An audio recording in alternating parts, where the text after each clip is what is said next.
onori wena tuvuge yuko uramutse ukunze Dave atavuga ati cyo byagacenda y'umubwira inje ariko baranzi yazana ari kwita mbivuga nawe wari waramukunze cya nyine urumva byatangiye kiramani akunda kutwegeranya cyane dukinana dukundana muri uko kwegerana rero atavamo coach ibi nabyo tubisobanure bitavuze ngo twahuye ndi imanzi cyangwa se we ari isugi oya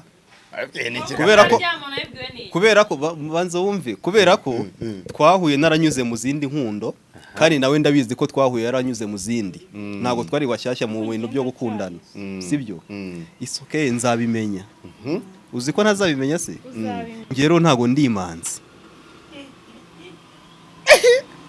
banguye ku ifoto icyamamare kazi Honorine ari kumwe n'umuhungu muremure koko anise koko abantu bamwe ngo barakundana ibi ni iki ifoto iragenda isaza imihanda isaza imbuga abantu barayiposte bavuga ati Honorine kabaye ibera arimo araguterera ivi niba mwari muri dote ari muri mubiki birancanga bavuga ni rero umunsi nzahura namwe ngomba kuzababaza isi Honori kunzi ko kundana na Dave ira foto byagenze bite asubone tukiri aho ngaho yego kamabaza akabazo k'amatsiko wiha kangahe mu gikorwa cy'abagabo n'iki n'iki ya kangahe kwijana ntago numvisha ikibazo neza ndahita musubira reka ngiye mufatiye bwite uya kangahe kwijana mu gikorwa cy'abagabo cy'iki n'iki uya kangahe kwijana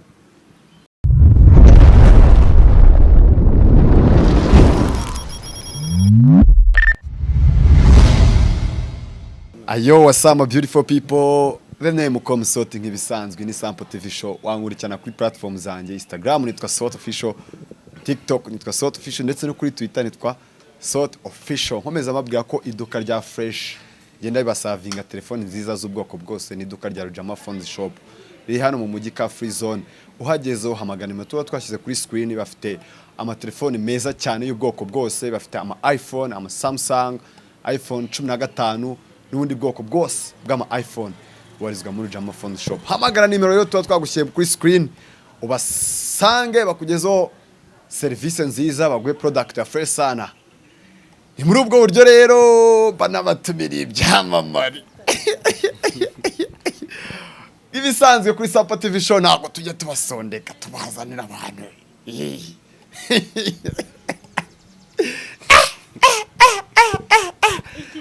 Tarakepa ngabo umuntu abantu baragenda baravuga ati twe turagomba guhita twambara Severant nubwo yarangiye umusore mwiza fresh sana muramuzi nta nubwo ari ngombwa ngo mvuge ngo yitwa nde cyamamare bimeze bite Dave namahoro soti biragenda kabisa ariko okay biragenda ariko tutararenga kujya kungurira phone muri Rujama kabaye ibyo reka muri Rujama rero sirimo nkamwe mutatunga phone yo muri Rujama ariko muri no minsi ngo ari na promotion bo ntacyo nituva mu kiganiro turabiganira nyuma ya kamera aka ikibazo ntago ndahembwa kereka nimbona umuntu nguriza tujye tubwizanya ukuri konzi ko kiramana bahemba amatariki 23 aduhemba 23 ariko hari igihe aguhemba uri muri mwe urayizi yarashizemo Cher mbese yarashizemo Cher wiyubute kukuna n'umuntu ujya guhemba umushahara amafaranga yarashizemo Cher ni ibisazi kopure kunde barakasa mutwe ariko nyine urukundo nyine nta hantu ruba ruhuriye n'amafaranga umuntu ahembwa cyane ko buriya iyo ugiye gukunda umuntu ntago ureba kuri ibyo kuri ku bintu cyangwa se kuki kubera ko tuba tubizi ko anytime ubuzima burahinduka ya ubuzima burahinduka, hari igihe uba urimo gukora ibi ngibi ejo ukabivamo bikagenda neza cyangwa se bikagenda nabi. Iyo yose ni imipango ya Nyagasani, ariko nta hantu biba bihuriye n'urukundo, sibyo ra? Yego. Okay, fesana. Kuri kubivuga udashize amanga ngo yego. Baby nyine deep down n'amafaranga bakenewe. Ariko ifaranga ntabwo kajya gapfa kubura. Ya ntabwo kajya gapfa kubura, ariko nanone iyo ugafokasinzeho cyane ari byinshi utakaza nyine mu buzima bwa buri munsi. Niyo mpamvu ugomba kumenya ko ahari, ariko ukanamenya ko atagomba kugukontorora, ahubwo nyine wowe ugomba kuyakontorora. Ubumuntu bukabanza ibindi bikaza nyuma. Ni couple rero twakiriye kuri Sample TV show. Couple yakasa mutwe. Sota dufitiye ishyari. Niwe yadukunze ubu byancanze. None ngiye ikintu cya mbere cyantunguye. Uburyo mwaje mwatumanyeho imituku. Igitekerezo cyaturutse kuri nde cyase byaje bite kugira ngo muze mwambaye imituku mwese. Ko tuzi ko Saint Valentin yarangiye. Muhitiramo. Namuhitiyemo. Uranyuzwe? Wamuhitiyemo. Kubera iki none wowe yaje yambaye umutuku fura ahantu hose, wowe kavuga uti ndi bwambare hejuru. Mite nkubitamo akantu k'umukara hasi. Nagiraga ngo nye tutagenda dusa cyane. Ndavuga ati reka tuvangemo akantu kagize. Noneho nyuma y'intu zigize bavuga ngo gusa nk'intobo, ntago tugomba gusa nk'intobo. Yaba bagomba kuzamo akantu n'inibura kitandukaniro, kubera ko stili y'umuhungu n'iy'umukobwa bitandukanye. Nibyo rata. None nta nubwo mwazamusa. Mwasamutese. Okay. Sasa turabakiye kuri Sample TV show. Murakoze cyane. Ni no bwa mbere dukoreye ikiganiro. Ni ubwa mbere. Couple ingezeho mu kiganiro. Ya Ni ubwa mbere akiriye couple so. Ni ubwa mbere nakire kepo. Uburo nitwe tubimburiye ayandi makupuro, ubwo nabo bagiye kujya baza ibagire baze nabo biyerekana. Baze bagira intuzigize. Sasa Devo warumeze ute mu buzima busanzwe bwa buri munsi? Wenda reka mbari wemeraho. Ndamahoro. Mbere yuko ninjira mu bintu bya couple. Ndamahoro meze neza, ariko none ubu ngubu meze neza cyane, kandi abantu barabona impamvu meze neza cyane. Buryo ugeze kuri level utakireba ko ufite akabazo, ufite umuntu ukurebera, burya buhagaze neza. Angera kora kabangiye. Abantu bakundana koko mana yanjye, akomana poshore. Nuko arakitubwira ngo iyo ugeze kuri level yo kuba utakireba ahantu ngo uvuge ngo umeze gute, ufite umuntu nyine ukurebera, aho ngaho ubuhago buparitse neza mu mujyi wa Kigali. Nanjye meze neza. Nawe meze neza.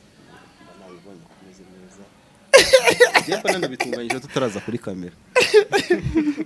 Ariko bana yanjye abantu bakundana, shabara yanjye ubundi wazamaye mukoze nanjye nk'abo bantu. Ntajya bageza kuri kamera. Ukagiza wishamitse. Ewana. So Honorine wowe umeze ute? Meze neza, ndashima Imana. N'abantu bake. Harimo Dev. Nawe so, ariko ndagushimira so umaze kuba inshuti yanjye. Koko se? Cher. Apfa kuba atari besto gusa, uko ibyaba besto twarabimenye. Episode hari business turi gukorana gake abantu bazagenda babimenya. Ni business Dev, utagira ngo ni ikindi. Okay, reka twinjire mu rukundo rwanyu sasa. Urukundo rwanyu rwatangiye ryari? Mwatangiye kwiyumvamo ko mukundana ryari? Ntinde muntu wa propose undi wa mbere mubwiye akamukunda? Still always ubundi umujama abagomba gutera intambwe ya mbere. Kubera ko niba bijya bibaho ko umukobwa ashobora kukubwira ko agukunda pe, kuko abantu tumaze kwisobanukirwa, ntago ari bya bindi wenda ngo afite isoni ngo cyangwa se ngo na makosa ngo kuba wabwira umutipe ko umukunda, wayabyo ngibyo ahantu abantu bageze ibyo bintu twarabirenze. Ariko burya niba uri umujama uzahora uharanira kuzatera intambwe ya mbere ku mukobwa, kuko naguterana intambwe ntago nyine uzabura ishapu tu. Ni byiza ariko ntago bisa neza. Ni byiza ntago bisa neza. Honori wena tuvuge yuko uramutse ukunze Dev atavuga ati cyo byagacinda y'umubwira. Inje ariko baranzi yazana ariko uhita mbivuga. Nawe wari waramukunze cya nyine urumva Hari ukuntu bavuga byatangiye ngo Kiramani akunda kutwegeranya cyane dukinana dukundana muri uko kwegerana rero havamo coach aha sasa mukundana muri team imwe muri society imwe muhura buri munsi abantu mukinana bafata bati relationship yanyu iri hagati yanyu iseti rero tuba tumeze nk'abavandimwe nawe ari abantu bose uzi tuba tumeze nk'abavandimwe nta nubwo ibyo tuba tubyitayeho nabo ntabwo baba batwitayeho cyane ko iyo twagiye gukina nyine aba ari akazi kuri mukire ntabwo wagakiniramo ntukageranye business n'ibintu by'amafuti oya ntabwo ari ibintu by'amafuti ahubwo twaba tuvanze amadosi ariko soti wigeze ukundana n'umuntu mwigana n'umukobwa mwigana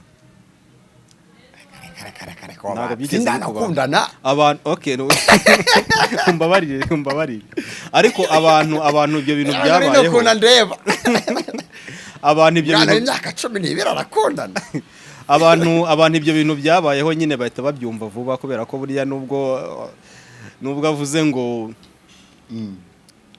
ababifata wenda ngo ntago babyitaho cyangwa se iki ariko deep down umuntu rimwe na rimwe abona abangamiye mu buryo bumwe cyangwa ubundi hari nk'uburyo ubushaka nko kwihera umuntu care muri kumwe cyangwa se waramenyereye kumuha care wabona muri societe nyinshi ukavuga uti ninzanemo ibintu by'intuza nyinshi rero birata bigaragara neza bigaragara ko nazanye ibintu by'inkundo mu kazi ugata wifata ariko ari n'igihe ucikwa hari igihe ucikwa ko nk'utuzina mwa musanzwe mwitana ntago mwagera kuri tere ngo mubihindure n'ubundi bigomba kuri tere ngo hani n'ubundi bari hani tu biba bigoye nyine ariko ugira uburyo bibalansinga kugira ngo bitica akazi k'abandi Kiramani igeze amenya yuko ukundana na Honorine Kiramani uretse no kuba ari umukoresha wanjye n'umuvandimwe n'inshuti buriya nta n'ikintu nakora ntamugishije inama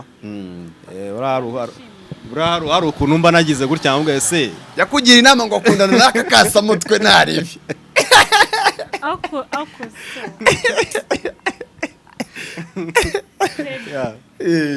ubwo rero byanze bikunze agomba kuba abizi ko ikintu nk'icyo nyine murakiganira nk'abantu y'akazi karangiye ukavuga ese ko numva hari ukuntu umutima urimo uradundadunda ese mbigenze cyangwa bizica akazi mbyihorere nkomeze mfiremo indani uvuga ati nta kibazo ni ibisanzwe muri abantu bakuru mwese niho mwumva ntacyo bitwaye genda mu approaching nyine mu propose n'ubundi nta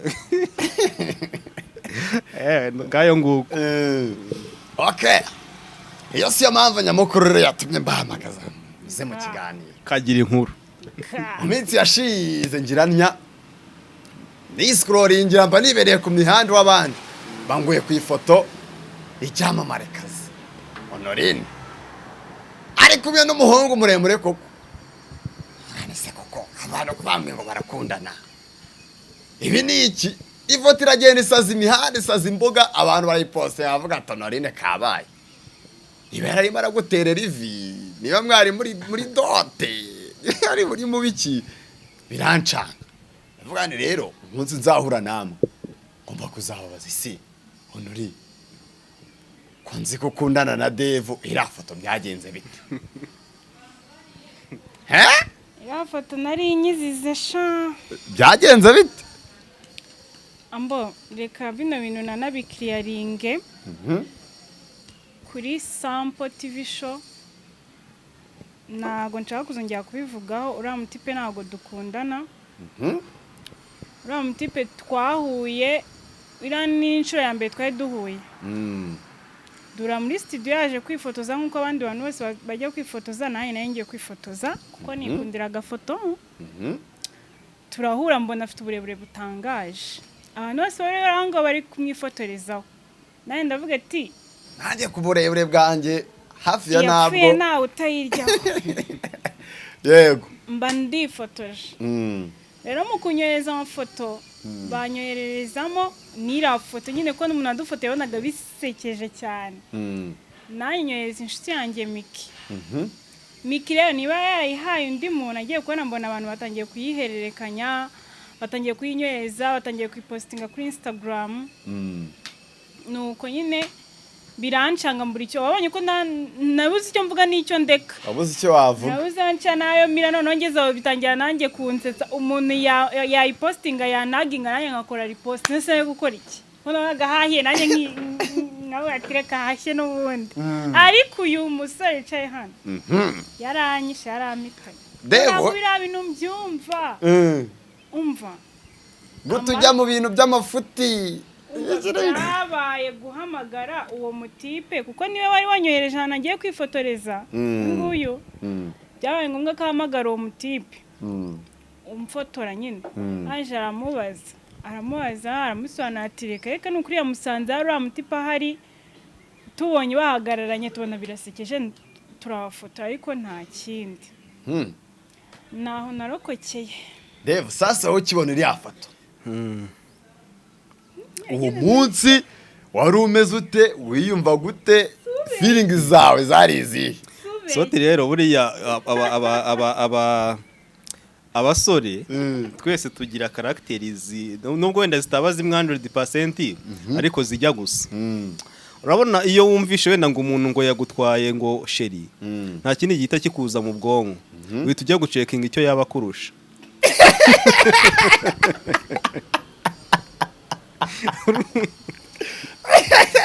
waragiye uracekinga naragiye njya gucekinga ngo ndebe ko ngo ndebe ikintu ndusha nyine ariko mu nyuma yo gucekinga nahise numira wasanze akurusha iki umaze gucekinga wasanze akurusha iki nese ko nabonye wenda amafaranga yo ntago ahita agaragara physically ariko narebye indeshyo ndavuga ni byanze bikunze buriya sheri wanjye byanze bikunze ntago yajyaga ambwira ko ntago yajyaga ambwira ko akunda abasore barebare buriya byanze bikunze nicyo nazize tu wazize mvuga ni byanze bikunze buriya nazize kwa nsumba avuga ni ariko nyine byari byantushijeho cyane ako buri iyo wizera umuntu iyo mwizerana muba mufite ukuntu mubanye byanze bikunze ubuvuga uti nubwo wenda byagenze gutya ariko ngo Devo wowe wiyumva ute we kuba umukunzi wawe byarageze kuri ya rwego akageraho ifoto imenywa n'igihugu cyose kuko iriya foto nta hantu itatrendinze abantu bose ndakeka umuntu utayifite kuri muri phone ye ubwo ni wabona udakoresha social media uba wiyumva ute we mu mutima wawe kuba ubona umukunzi wawe yifotoza ifoto ikagera kuri iriya level ku ruhande rwanjye bitewe n'uburyo tubanye cyangwa se uburyo tubana mu buryo mu buzima bwa buri munsi ngiyewe ntago nari nitaye ngo irimo iratrendinga cyangwa se bimeze gute ahubwo nyine nari nifitiye ishaza ryanjye nari nifitiye ishaza ryanjye ry'ipasoni sibyo mu gusanga rero afite iriya ndeshyo nanjye byaje gutuma mvuga ni ese ngiye gukoresha surgery ko njya numva ngo hari ukuntu barambura umuntu ariko biri seriye nari kubikoresha iyo usanga bakundana iyo usanga kuko nta yindi mpamvu yari kuba yatumye uriya mutipa ntwara umwana yari kuba ari iriya ndeshyo icyambere amafaranga urayafite amafaranga simfite menshi wakoze kera simfite menshi yo kwiratana ariko ntago mburara mfite akazi ntago mbwirirwa kindi kandi n'amafaranga yo gusohokana umukobwa wawe ntago wayabura n'amafaranga yo gusohokana umukobwa wanjye ntago nayabura ariko nyine narebye nyine nibyo n'ubundi nakubwiraga uhita we ureba ukavuga uti se uyu muntu ubundi arandusha iki care good looking ni yihe mpamvu nyine agiye kuntwara umwana tukiri aho ngaho yego kamabaza akabazo k'amatsiko wiha kangahe mu gikorwa cy'abagabo n'iki n'iki yakangahe ku ijana ntabwo numvishe ikibazo neza leta musubira reka njye wamufatiye uyakangahe ku ijana mu gikorwa cy'abagabo cy'iki n'iki uyakangahe ku ijana ni hakangahe ku ijana yego mbajije wowe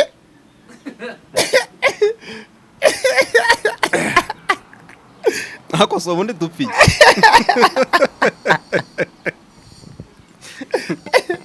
okay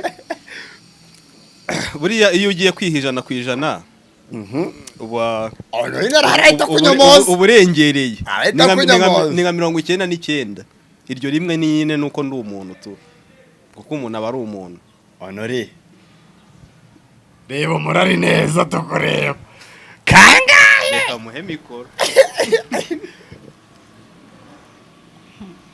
ntabwo ndabisuzuma so gwiki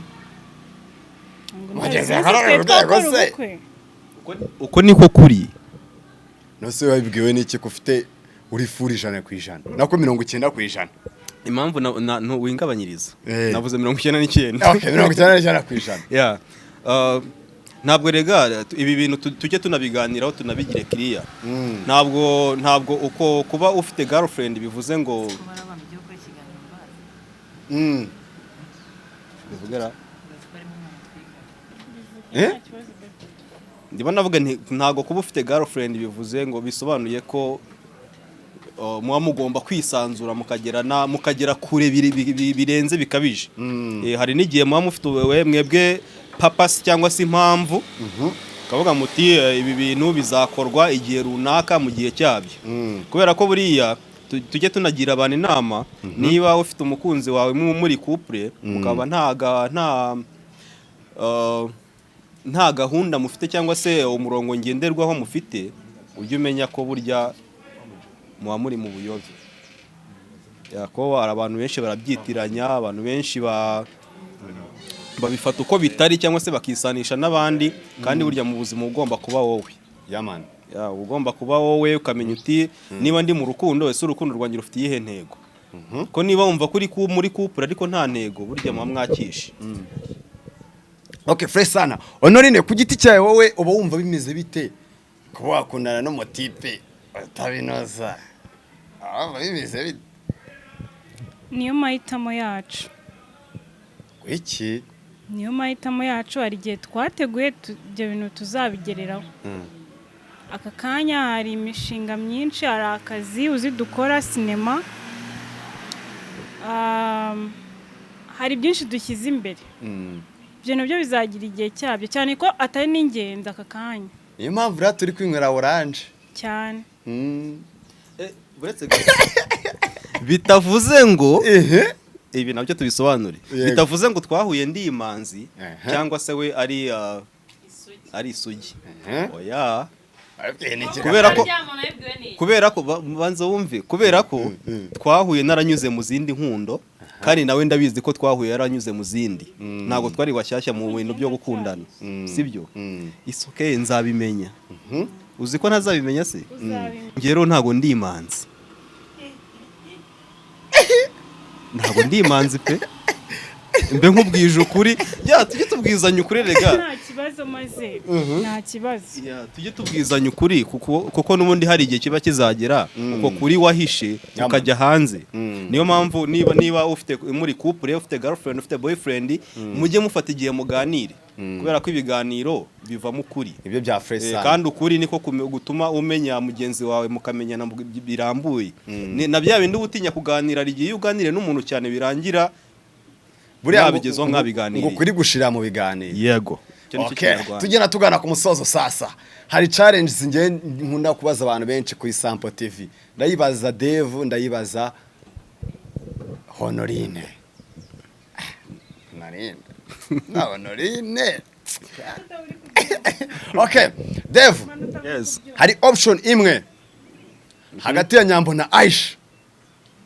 Umuntu umwe bagutisha ngo mukundane, wakundana nande? Twirukanse. Niyo option yanyu ihari, wivuga ngo nta numwe. Oya, niyo option yanyu ihari.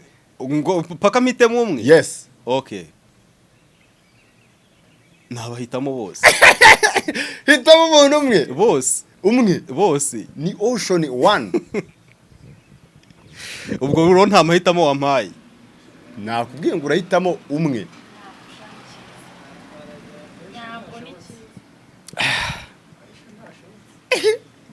Ibaze ko ibyo bintu naba ngiye bishobora kuntwara umunsi wose kugira ngo mbitekereze.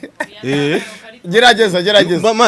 tujye tubwiza bagiye gutinya ngo bazaraka buretse gato tujye tubwizanya ukuri sibyo tunabigire kiriya kuko abantu baba barimo kudukurikirana abantu bafite ubwenge sibyo ninjya hano nese kuvuga ngo kuvuga umwe muri bo si ikintu cyoroshye ariko njye ndimo ndabisanisha nanjye nyine njye uri kubaza njye mu buzima personal yaman yego wahitamo nde bibaye guhitamo nahitamo bose sibyo uri bupfe ndi bupfe guteze bahubwira ngo ugomba guhitamo umwe wahitamo nde nahitamo Aisha ufashe inyambaro avuga ati mabigore ufate ntabwo wansembera ikibasumba Aisha kubera ko nsize nta yandi mahitamo kanyine ubwo mwisemo Aisha Fesana Honorine option ni imwe ni imwe uri kumva ariko kuba amahitamo ya nyuma wagira ngo ngiye gupfa bite bya oya tuza ariko usise ngiye wenda ngiye kuguhitiramo abantu ugiye guhitamo harimo Dave sawa byaba ari byiza ko n'undi niwe mahitamo yanjye option ni imwe baguhitishijemo wayigenge na Renzo wahitamo nde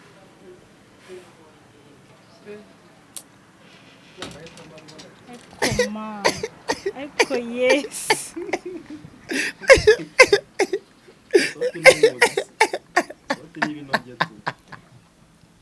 so ngiye kuvuga ibintu uri kumwe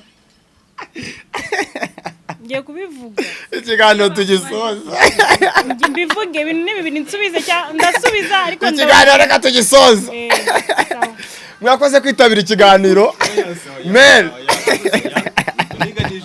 oya aremera mvuga ibintu ari kumwe nindagiza nsubize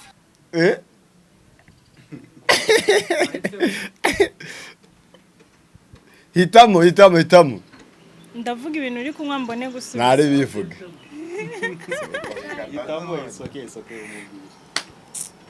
ariko rero ntabwo uri umwana mwiza nise ko ari inshuti zanjye nyine ugomba guhitamo na Dave yahisemo iyo bigenze gutyo hari ukuntu nyine gusa wayigenge ni inshuti yanjye wayigenge niwe nahitamo wayigenge ariko abantu ubundi baramuzi ni umusore mwiza muremure w'ibogari wayigenge afite n'umutima mwiza by the way ni umuntu nyine buri wese yakwifuza kugira inshuti yamana rero mbabwira ni mwakoze kwitabira ikiganiro naho ngaho ngomba guhita nsoreza nkahita nshyira isubyo harya isubyo murari naho ngomba gushyira isubyo byadusaba kujya gusoma hobe Devu mwakoze kwitabira ikiganiro Honorine mwakoze kwitabira ikiganiro kuri Sampo amarembo arafunguye akandi kantu abantu bakunze couple yacu muri comment bashyire hagati mu